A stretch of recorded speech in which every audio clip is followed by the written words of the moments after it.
Okay, I wanted to break this up into two videos. So now we're seeing this is your protest form. You should have until May 15th to be able to protest. It should say in your letter that you got when you can do it. Denton County is letting you file online.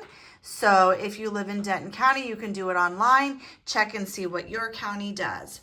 But what you want to do is you want to start here at the top, and it wants to know, property owner or the lessee. Well, if you are over 65, check that. If you're disabled, check it. Military service member, military veteran, spouse of that, all of that. Your name and everything should be in here. Again, I had to do ours out for privacy reasons, but then you have your description, which is your legal address, and this is why you are protesting. Most of us are going to do this one, which says incorrect appraised market value and or value is unequal compared with other properties. That's what the vast majority of us are actually putting as the reason why we are protesting. Now, maybe it's you were taxed in a taxing unit that you shouldn't be taxed in, so you're going to mark that. Or if your property is not located in that appraisal district and shouldn't be taxed there, you're going to do that. Or failure to send a required notice. Well, what type of notice did they fail to send you? You're going to do that. Or if your exemption was denied, modified, or canceled, and so you want to protest because of that. And it says, if you fail to select the box that corresponds to each reason, so it could be multiple reasons for your protest, it may result in your inability to protest. So make sure that you're really looking over this section very carefully.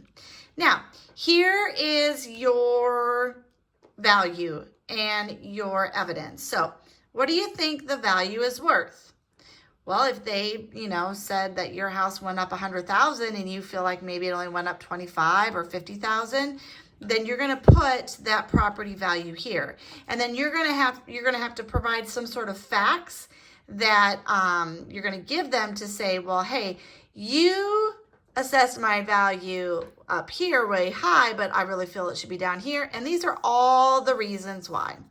Maybe you have really bad flooring in your house, or you have holes, or something is damaged. You're going to put all those reasons here. Maybe your neighbor has the same exact house that you have, and they have a pool, and you don't, but their assessed amount is lower than yours. And you can find out on your county's CAD site what your neighbors are assessed at. Okay, second page. You're going to look at this. This is the hearing type that you want. You really want to have an in-person hearing because right here it says, do you request an informal conference with the appraisal office before your protest hearing? Your protest hearing is that ARB panel. So yes, you want an informal hearing because you're going to get a chance to share all this information with them, and they're going to listen to you, and they're going to probably make you an offer, and you're going to have to decide if you want to take it. If you say no, you don't want to take it, then you can go to this ARB panel. And if you have to go to an ARB panel, do you want a single member or do you want a regular member? Regular member is at least 3 people, so it could be more than that.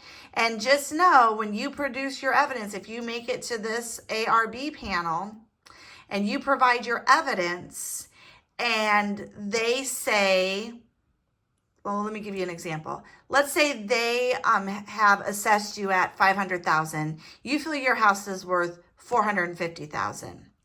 And here they give you $475,000 and you turn that down and you're like, no, I'm adamant this is $450,000. And you go to this ARB and they say, yeah, your house is worth $490,000. That's it. Like whatever they say is it.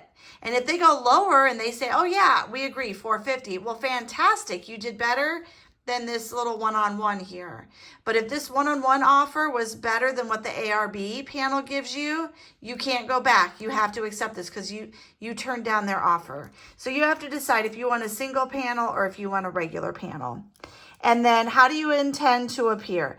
I recommend doing it in person. You're going to have to wait. There's a lot of people there, but you can really sit down. You can develop a rapport, especially if you want to do the single hearing and have this kind of intermediate opportunity, then you can really develop a rapport. You can bring your evidence with you. You can share that with that person. They're usually willing to work with you a little bit. Now remember, don't ever tell them what you purchased your house for unless it is lower than what they are assessing you at. Now, if you purchased your house 20 years ago, well, obviously it's going to be lower. But I'm just saying, like in the last couple of years, if they have just jacked up that number super high, okay? But there are other options. I like to do in person, but you do what's best for you. Now, you can hire a company to do this, so just know that, and I would get with them soon and talk about that. They're going to charge you a fee. It's going to be anywhere from like 25, 30% up to 50%, possibly more, of what they save you. So if they save you $1,000 in taxes compared to what you were going to pay, that came in your letter, to what you agree upon, and they charge you 50%, that means you have to give them $500 of that $1,000 savings. So just know that. So you have to decide, is that worth it to you? Section 8, your ARB hearing notice and procedures. How do you want to get notice of when your hearing is? You're going to check in the mail, certified mail, or even just an email. So read this. This is only if your property value is of $57 million or more. I would like to say I've had a client at $57 million or more, but so far I haven't. So this probably does not apply to any of my clients, but just so you know, that is what this is about. So I really, you're going to see commercial, real property, industrial, things like that, because we're getting into the big bucks there. So make sure that you certify and sign this, that you are the property owner or the property owner's agent. So that would be that company that is going to protest on your behalf. Read this over very carefully. If you have any questions, please go ahead and get with me. Good luck. Always protest. Even if you can save a little bit every year, it will pay off in the end.